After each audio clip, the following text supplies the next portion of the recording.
এই জুলাই স্মৃতি জাদুঘর নামে যে নাটক, এই নাটক বন্ধ করতে হবে। এগুলো আমার জাতীয় জাদুঘরের একটা রুম নিয়ে সেখানে কিছু কিছু স্মৃতি রাখলেই হবে, যথেষ্ট। জুলাই জাদুঘরের জন্য, জুলাই স্মৃতিগুলো রাখার জন্য একটা মাত্র 1000 স্কোয়ার ফিটের একটা ফ্ল্যাটই যথেষ্ট। এর চেয়ে বেশি স্মৃতি জুলাই জাদুঘরে রাখার মতো জায়গা নাই। এই যে বিশাল বড় গণভবনের জায়গা দখল করে এগুলো করছে। হ্যাঁ, আমি তো জাতীয় জাতীয় জাদুঘরের মাত্র একটা রুমই জুলাইয়ের স্মৃতি রাখার জন্য যথেষ্ট। আমাদের মুক্তিযুদ্ধের স্মৃতি জাদুঘর যতটুকু, তার চেয়ে 100 গুণ 1000 গুণ বড় জুলাই জাদুঘর উপরে কি করবেন? তার মানে মুক্তিযুদ্ধের জিনিস চাপা দিয়ে একটা বিরাট দাঁড় করাতে যাচ্ছেন না, এগুলো ফটকাবাজি। এগুলো এগুলো করতে দেওয়া যাবে না, এগুলো হবে না। আমি চলে গেছি কোথায়, ধানমন্ডি 32 চলে গেছি, আন্দোলনকারীদের সঙ্গে চলে গেছে, যে সেখানে আমিও দুটো বাড়ি দিয়েছি। ঠিক আছে, এই যে আমি দিয়েছি, আমি মনে করি আমি এটা সঠিক কাজ করি না। আমি যা কিছু ক্ষতিগ্রস্ত হই সেইটা প্রতিশোধ নেওয়া এইভাবে নেওয়া যায় না। এটা মুক্তিযুদ্ধের একটা স্মৃতি স্মারক ছিল, এবং এই জায়গা থেকে আমার খারাপ লেগেছে। আমি বলেছি এটা ভালো হয়নি, খারাপ হয়েছে, খুব পাপের কাজ করেছি। যারা এই আন্দোলনের নেতৃত্ব দিয়েছিল, অ্যাক্টিভিজম হিসেবে কাজ করেছিল, তাদের একটা বড় অংশ এই জুলাই আন্দোলনকে ক্যাপিটালাইজ করে অর্থকরী মালিক হওয়ার চেষ্টা করে। আমাদেরকে শত শত কোটি টাকার মালিক হতে হবে, এবং সেই লক্ষ্য থেকে তারা বেসুমার লুটপাট, চাঁদাবাজ, গুলশানে আসিফ মাহমুদ নিজে দৌড়ে গেছে উপদেষ্টা থাকা অবস্থায় চাঁদাবাজি করার জন্য, লুটপাট করার জন্য, মবক্রেসিকে গাইড করার জন্য। আমরা একটা জুলাই কার্ড চাই না, আমরা চাইনি। এমনকি আমরা নিজেদেরকে জুলাই যোদ্ধা পরিচয় দিতেও লজ্জা পাই। লজ্জা পাই কেন? এই মববাজদের জন্য, এই মববাজ হাসনাতের জন্য লজ্জা পাই, এই সার্জিসের জন্য লজ্জা পাই, এই হান্নান মাসুদ তার কর্মী চান্দাবাজি করতে গিয়ে ধরা খাইছে এর জন্য লজ্জা পাই, এই যে আসিফের কর্মীরা চান্দাবাজি করতে গিয়ে গুলশানে গ্রেপ্তার হলো, আমরা এদের জন্য লজ্জা পাই। আপনিও তো জুলাই যোদ্ধাদের অন্যতম। জুলাই যোদ্ধা বলতে আপনি সামনের সারির একজন, যদিও যোদ্ধা শব্দটা নিয়ে অনেকে বিতর্ক রয়েছে। যেটি হোক না কেন, এই গণ অভ্যুত্থান যেভাবে সংগঠিত হয়েছিল, তার যে স্বপ্ন ছিল, আপনি কি মনে করছেন 2 বছর পর এসে সেই স্বপ্ন কতটুকু বাস্তবায়ন হয়েছে? একটি উদার গণতান্ত্রিক রাজনৈতিক পরিবেশ প্রতিষ্ঠা বা রাষ্ট্র প্রতিষ্ঠার দিক থেকে। অনেক ধন্যবাদ। জুলাই গণ অভ্যুত্থানের পরে এক ধরনের আকাঙ্ক্ষা ছিল, আর জুলাই গণ অভ্যুত্থানের আগে এক ধরনের আকাঙ্ক্ষা ছিল। আগে আকাঙ্ক্ষা ছিল যে একটা সরকার, তাতে মানুষ বিরক্ত, সেই সরকারের হাত থেকে মুক্তি পেতে হবে। কিন্তু জুলাই আন্দোলনের পরবর্তী সময়ে আকাঙ্ক্ষাটা বদলে যায়। যারা এই আন্দোলনের নেতৃত্ব দিয়েছিল, অ্যাক্টিভিজম হিসেবে কাজ করেছিল, তাদের একটা বড় অংশ এই জুলাই আন্দোলনকে ক্যাপিটালাইজ করে অর্থকরী মালিক হওয়ার চেষ্টা করে, এবং তারা এইটা একটা ধরে নেয় তাদের যা আয় ইনকাম এখনই করতে হবে। বুড়া বয়সে আমাদের বিভিন্ন বুড়া রাজনৈতিক কর্মী, আমাদের বড় ভাইরা আছে, তাদের জীর্ণ দশা, দৈন্য দশা দেখে এরা আতঙ্কিত ছিল যে ওদের মতো জীর্ণ দৈন্য হওয়া যাবে না, আমাদেরকে শত শত কোটি টাকার মালিক হতে হবে। এবং সেই লক্ষ্য থেকে তারা বেসুমার লুটপাট, চাঁদাবাজ, গুলশানে আসিফ মাহমুদ নিজে দৌড়ে গেছে উপদেষ্টা থাকা অবস্থায় চাঁদাবাজি করার জন্য, লুটপাট করার জন্য, মবক্রেসিকে গাইড করার জন্য। আর এক চান্দা হান্নান মাসুদ, সে দৌড়ে গেছে তার 2 কর্মীকে উদ্ধার করার জন্য, চাঁদাবাজি করতে গিয়ে ধরা খেয়েছে। তো এইগুলো হলো জুলাইয়ের আগের আকাঙ্ক্ষা আর জুলাইয়ের পরের আকাঙ্ক্ষার একটা পার্থক্য। যেই পরের আকাঙ্ক্ষার কারণে এদেশের মানুষ জুলাই জুলাই বললে খুব বিরক্ত হয়, ত্যক্ত তিক্ত হয়। মানুষ একটা আন্দোলনে বড় ভূমিকা রেখেছিল, সেই আন্দোলনে তার কাছে স্মৃতি। তারা সবাই লিফলেট, মানে ফেস্টুন নিয়ে দাঁড়িয়ে ধরেছে, সবাই স্মৃতিচারণ করবে, কিন্তু ওই স্মৃতিচারণ করতে তারা উচ্ছ্বাস সঙ্গে যেতে পারছে না, আনন্দ চিত্তে সেটাকে স্মরণ করতে পারছে না। কেন? কারণ এই আনন্দ চিত্ত স্মরণটা ডক্টর ইউনূস নষ্ট করে দিয়েছে কয়েক শত হামে শিশু মৃত্যুর মধ্য দিয়ে। এটা নষ্ট করে দিয়েছে শিক্ষকদেরকে, শিক্ষা প্রতিষ্ঠানদেরকে বের করে দেওয়ার মাধ্যমে। এটা আনন্দটা হবে কই থেকে? 353টা গার্মেন্টস বন্ধ করে দেওয়া হয়েছে, হ্যাঁ, তারপরে গাজী ফ্যাক্টরি পুরাই দেওয়া হয়েছে, প্রায় 27 লাখ 28 লাখ মানুষ কর্ম হারিয়েছে। তার 17 লক্ষ ছিল, 24 লক্ষ মানুষ কর্ম হারিয়েছে, তার 17 লক্ষ ছিল শুধু নারী। এই নারীরা জুলাইয়ের কথা স্মরণ করে হাসবে কিভাবে? কিভাবে হাসবে? তারা তো কর্ম হারিয়েছে। এর ব্যাখ্যাগুলো আমাকে দেন, তাহলে আমি বলবো যে জুলাইয়ের স্মৃতি আনন্দের নাকি বিরক্তিকর। এরকম কয়েকটি রিপোর্ট এই মধ্যে গত দুই একদিনে আরো বিভিন্ন গণমাধ্যমে এসেছে, কোনটি এসেছে মূলধারা গণমাধ্যমে, যে আপনাকে আমি সময় দিই একটু। কি ওকে। পীর ইয়ামিন হোটেলের মালিক নাহিদ এবং আক্তারের কাছে গিয়ে লিখিত অভিযোগ দিছে যে তাদের কর্মীরা হোটেল ভাড়া দেয়নি, 8 মাস ধরে দখল করেছিল। এই মালিক তো একটা গাধা। মালিক গাধা না হলে নাহিদ এবং আক্তারের কাছে অভিযোগ দেয়? নাহিদ এবং আক্তার নিজেই তো রূপায়ণের অফিস দখল করে তারা মাসের পরে মাস, বছর জুড়ে ভাড়া দেয় না। রূপায়ণের এই অফিসটা একটা আইটি ফার্ম করার জন্য এনসিপির সিএম আকরাম নামে একটা ছেলে আছে, ও ভাড়া নেয় ফরহাদ মাজারের মাধ্যমে। ওই সময় যে অ্যাডভান্সটুকু দিয়েছিল, ওই অ্যাডভান্সের পরে আর 1 মাসের ভাড়াও আর দেয়নি। আর একটা এনসিপি নেতাদের একটা দেখলেন যে অফিসের এসি টেসি খুলে নিয়ে গেছে, অফিস ভাড়া নিয়েছিল। সারা বাংলাদেশে প্রত্যেকটি জেলায় এরকম ভাবে অফিস দখল করেছিল ওরা, সে ভাড়া দেয়নি। যাদের রাজনৈতিক সূচনা এইভাবে কখনো রূপায়ণের অফিস দখল করা, কখনো পিরিয়ামিনের হোটেল রুম দখল করা, এমনকি হোটেল শেরাটনের রুম দখল করেছিল এই হাসনাতরা, দখল করেছিল। পরবর্তীতে ভাড়া দেয়নি, ভাড়া নিয়ে ঝগড়া হয়েছে, সেটা বাইরে গণমাধ্যমে এসেছিল এবং সেটা আবার নিউজ ডিলিট করিয়েছিল উপদেষ্টারা সরাসরি হস্তক্ষেপ করে হোটেল শেরাটনের ভাড়া রুম দিনের পর দিন এই আসিফ নাহিদ আক্তাররা দখল করেছিল। এরপরে এই যে যেই মবের কথা আমরা জানি, গুলশানে একটা মব হলো, উপদেষ্টা হয়ে আসিফ নিজে মব করতে চলে আসছে এবং সেইখানে একটা হোটেল ছিল, সেই হোটেল রুমে সে দিনের পর দিন ছিল। আমার প্রশ্ন, সেই হোটেল রুমের ভাড়াও আসিফ দিছে কিনা আপনি মনে করতে পারছেন? গুলশানে একটা হোটেল আছে, সেই হোটেলে সে থাকতো, বলেছিল যে ওইখান থেকে মাঝে মাঝে আসে, হাঁসের মাংস খায়, এবং সেইখানে আসিফ কোন নারীকে নিয়ে একটা ঘটনাও আছে। হোটেল ওয়েস্টিন। হ্যাঁ, ওয়েস্টিন হোটেল। ওয়েস্টিন। দেখেন এরা কতটুকু নির্লজ্জ, একজন উপদেষ্টা হয়ে মবের গাইড করতে গুলশানে চলে গেছে। সেটা নিউজ হলো, সেই লোকেরা গ্রেপ্তার হলো, এবং যারা গ্রেপ্তার হয়েছিল বের হয়ে একজন বলতেছে আসিফের বিরুদ্ধে যে আসিফ ও যেন সত্য কথা না বলে, এই জন্য ওর বউরে কয়েক মাস ধরে সে একটা গুম করে রেখেছিল। এই যে আসিফ গুম করে রেখেছিল, অপু নামের যে ছেলেটি আছে, ওর স্ত্রীকে গুম করে রেখেছিল আসিফ, এবং সেই স্টেটমেন্ট দিচ্ছে সে। ওকে আপনি আপনার লাইভে নিয়ে আসবেন, আমি আপনার ওর লাইভ নাম্বারটা দিয়ে দিব। ও দেখেন, ও যেন সত্যি কথাটা না বলে যে কিভাবে আসিফ এই মব গুলো করে গাইডলাইন করে করে করে এই টাকাগুলো ও উপদেষ্টা হয়ে ওর পেট ভরেনি। তাহলে আপনি অভিযোগ দিচ্ছেন পিরিয়ামিন হোটেলে 8 মাস ধরে রুম ভাড়া, ঠিক আছে, আসিফ হোটেল ওয়েস্টিনে যে রুমটা দখল করেছিল এটার ভাড়া কি দিয়েছে? জিজ্ঞাসা করছি। রূপায়ণে যে অফিসটা দখল করে রাখছে নাহিদ এবং আক্তার, হ্যাঁ, যারা দখল করে রাখছে ওদের কাছে অভিযোগ দিতে গেছে। আশ্চর্য। আহ, আমি একটু মূল জায়গায় আসি, যে এই চেতনা থেকে, মানে কোটা বিরোধী আন্দোলন, কোটার বিরুদ্ধে, হ্যাঁ, আচ্ছা ঠিক আছে, সেখান থেকে এক দফা দাবিতে এই আন্দোলনটি শেষ হলো বা সফলতাও পেল, শেখ হাসিনা সরকারের পতন ঘটলো।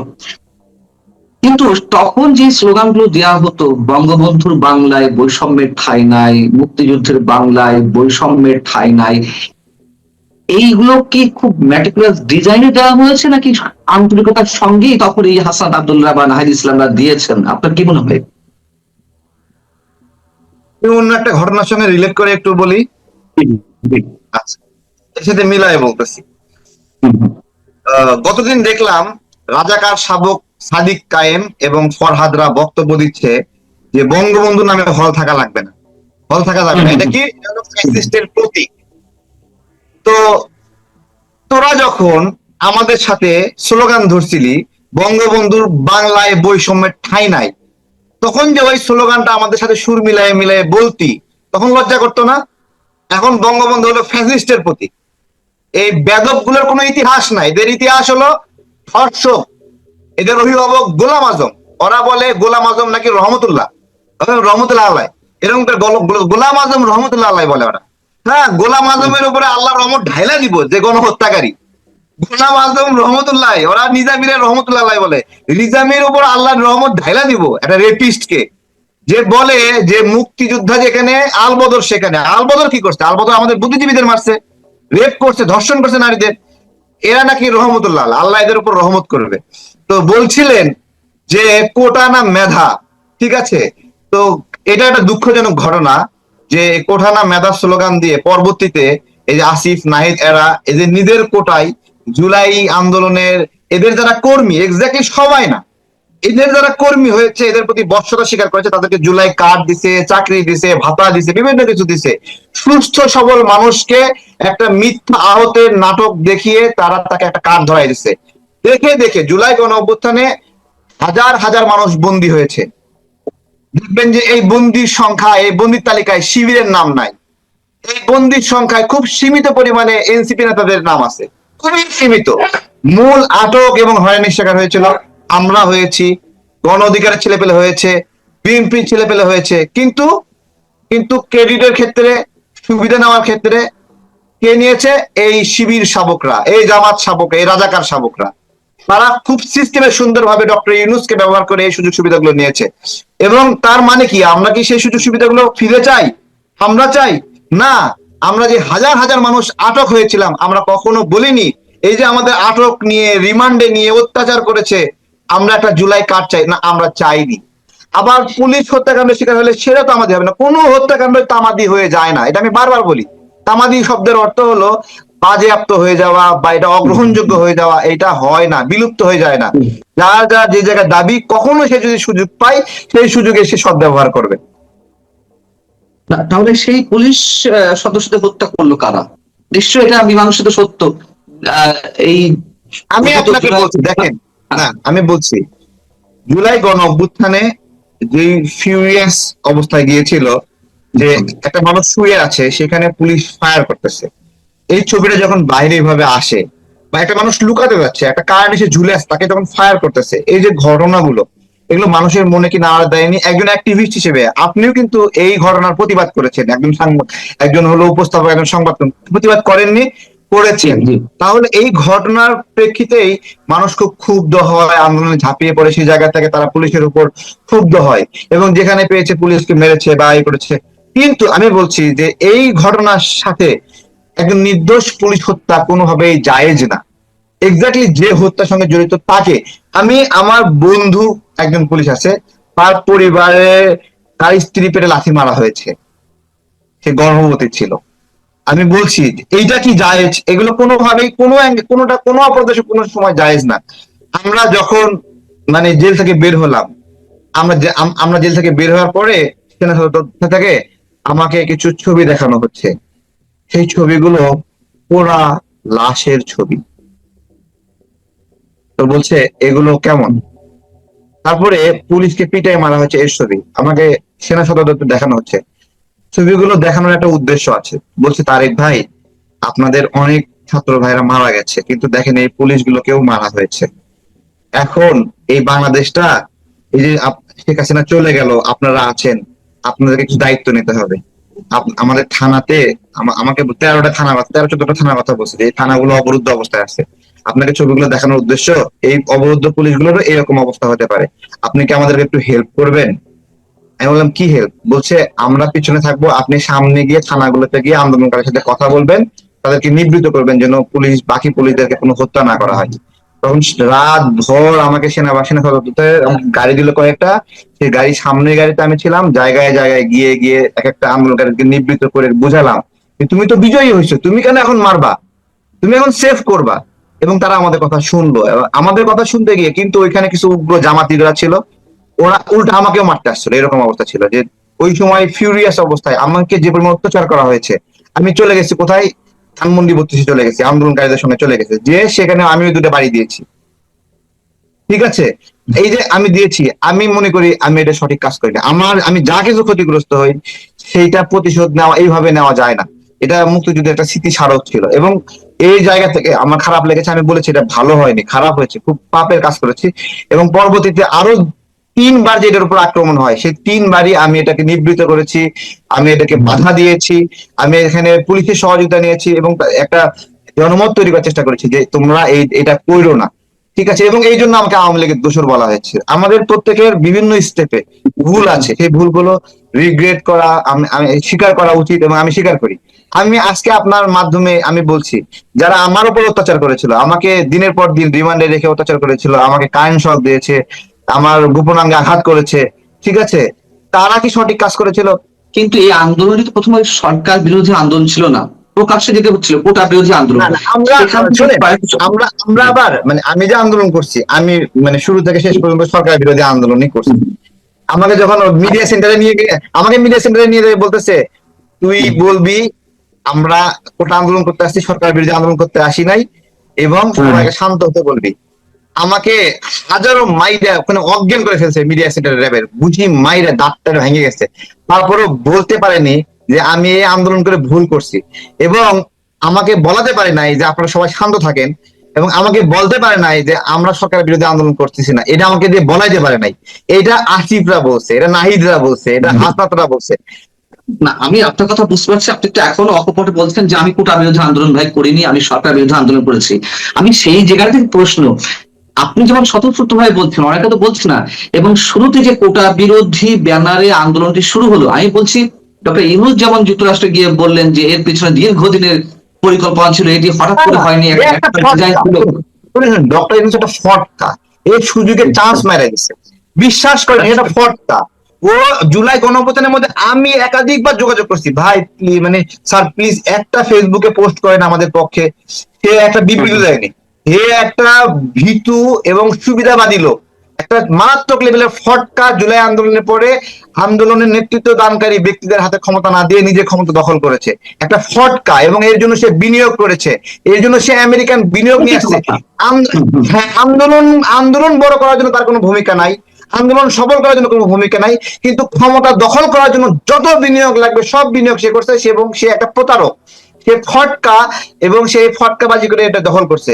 এমনকি সে বলছে না যে দীর্ঘদিনের প্ল্যাটফর্ম, এটা ওর না, এটা ওর কিছু না, এটা আমরা দীর্ঘদিন ধরে আন্দোলন করছি, আমরা লড়াই করছি, সংগ্রাম করছি, এবং আমরা এর বেনিফিশিয়ারি না, এবং আমরা মনে প্রাণে এখনো বেনিফিট গ্রহণের কোনো ইচ্ছা রাখি না।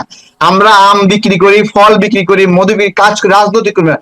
প্রত্যেক রাজনৈতিক কর্মী, সৎকর্মী নিজ নিজ রাজনৈতিক জায়গা বজায় রেখে কাজ করে, ব্যবসা করে, তারা নিজ নিজ কাজ আছে। কিন্তু লেগুনার সামনে দাঁড়ায় আসিফ যেভাবে যেভাবে ছবি তুলছে, ও এখন শত হাজার কোটি টাকার মালিক হয়ে গেছে, ওর কোনো কাজ নাই, ব্যবসা নাই। নাহিদ ওই দিন কি বললো, নাহিদ কি বললো, যে ও ভাড়া করে গাড়ি নিয়ে চালায়। আমি এইখান থেকে নওগাঁ থেকে ফিরে গিয়ে দেখাবো, নাহিদ একটা মিডিয়া সেন্টার খুলছে যেখানে কয়েক কোটি টাকা বিনিয়োগ করছে বিপ্লবী কণ্ঠ নামে, এবং সেখানে 27-28 জন কর্মী চাকরি করে। ও এরা চোখে স্যাপ দিয়ে কান্দে যে নাই নাই নাই, এগুলো মূলত সংসদে বলে যাতে ওদের যারা শুভাকাঙ্ক্ষী আছে একটা গাড়ি পাঠায়, এগুলো এগুলো নাকে স্যাপ দিয়ে কান্দায়।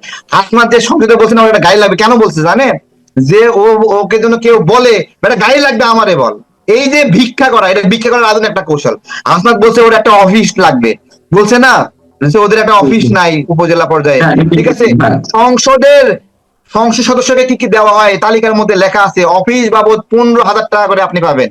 ওকে অফিসের ভাড়া দিচ্ছে, তুই একটা অফিস ভাড়া নিবি, তুই এবার সংসদ দাঁড়িয়ে কেন বলিস তোর অফিস নাই? অফিস ভাড়া তাহলে ভাড়া নেই কেন? ও বলার উদ্দেশ্য হলো এইটা যে ওর দাতাদার আছে, ডোনারদার আছে, ওদেরকে দৃষ্টি আকর্ষণ করা। আমাকে টাকা দাও না কেন? টাকা দাও, গাড়ি লাগবে, অফিস লাগবে। জুলাই জাদুঘর সম্বন্ধে একটু জানতে চাই যে 5ই আগস্ট সম্ভবত উদ্বোধন করা হবে। জুলাই জাদুঘরের জন্য, জুলাই জাদুঘর, জুলাই স্মৃতিগুলো রাখার জন্য একটা মাত্র 1,000 স্কোয়ার ফিটের একটা ফ্ল্যাটই যথেষ্ট। এর চেয়ে বেশি স্মৃতি জুলাই জাদুঘরে রাখার মতো জায়গা নাই। এই যে বিশাল বড় গণভবনের জায়গা দখল করে এগুলো করছে। কত শতাধিক শতাধিক একর? হ্যাঁ, আমি তো জাতীয় জাতীয় জাদুঘরের মাত্র একটা রুমই জুলাইয়ের স্মৃতি রাখার জন্য যথেষ্ট। আমাদের মুক্তিযুদ্ধের স্মৃতি জাদুঘর যতটুকু, তার চেয়ে 100 গুণ 1,000 গুণ বড় জুলাই জাদুঘর উপরে কি করবেন? তার মানে মুক্তিযুদ্ধের জিনিস চাপা দিয়ে একটা বিরাট দাঁড় করাতে যাচ্ছেন না, এগুলো ফটকাবাজি, এগুলো এগুলো করতে দেওয়া যাবে না, এগুলো হবে না। জুলাইয়ের স্মৃতি আমাদের জাতীয় জাদুঘর আছে, সেখানে একটা ঘর নিয়ে সেখানে রাখতে হবে। গণভবনকে গণভবনে এটাকে এটাকে প্রধানমন্ত্রীর জন্য নিরাপদ জায়গা হিসেবে রাখতে হবে। আপনি তো বলছেন হবে না, কিন্তু হয়তো যাচ্ছে, কি করবেন? আমরা আমরা চাই না, আমরা প্রতিবাদ জানাচ্ছি এখনো। বিএনপি করলেও বিএনপিরও প্রতিবাদ জানাই, এটা প্রয়োজন নাই। বিএনপি মানে কি কি এটা কিভাবে করবে? বিএনপি স্মৃতি সংরক্ষণে একটা ঘর আছে, শহীদ প্রেসিডেন্টের কার্যক্রম রক্ষা করার জন্য একটা ঘর আছে, একটা লাইব্রেরি আছে, হুম। সাংস্কৃতিক চর্চা, রাজনৈতিক চর্চা বিকাশ ঘটাবে কিভাবে? আছে। এগুলো বাদ দিয়ে জুলাই জাদুঘর হবে। হ্যাঁ, জুলাই কি? জুলাই কি বলেন? কি সরকার পতনের আন্দোলন করছে, এর বিশাল কিছু কি? একে নিয়ে কতগুলো কবিতা আছে, কতগুলো গান আছে। এই লড়াইটা হয়েছে কিভাবে? আমরা ধরেছি ব্যানার, আমাদেরকে বানাই দিয়েছে জুলাই যোদ্ধা। এখন বিরাট বড় জাদুঘর লাগবে। ঠিক আছে, সে জাদুঘরে আমি আমার গুলিবিদ্ধ ষাট ষাট জায়গা পাবে? এই বিশাল বড় জাদুঘরে গুলিবিদ্ধ ষাট জায়গা পাবে? সাহস নিয়ে বলছিলাম, লাঠি নিয়ে দাঁড়ায় যে হলো দেশে মালিকানা বুঝে নিয়েছে, সে ছবি কি জায়গা পাবে? এই যে মেট্রো রেল ভাঙচুরের অভিযোগ দিয়ে র্যাবের মিডিয়া সেন্টারে দাঁড় করা দিল, সারা দেশ টেনশনে ছিল, তারেক ভাই গ্রেপ্তার করছে। হ্যাঁ, সেই ছবি জায়গা পাবে? জুলাই স্মৃতি করে কি জায়গা পাবে? জায়গা পাবে না এগুলো। সুতরাং এই জুলাই স্মৃতি জাদুঘর নামে যে নাটক, এই নাটক বন্ধ করতে হবে। এগুলো আমার জাতীয় জাদুঘরের একটা রুম নিয়ে সেখানে কিছু কিছু স্মৃতি রাখলেই হবে, যথেষ্ট।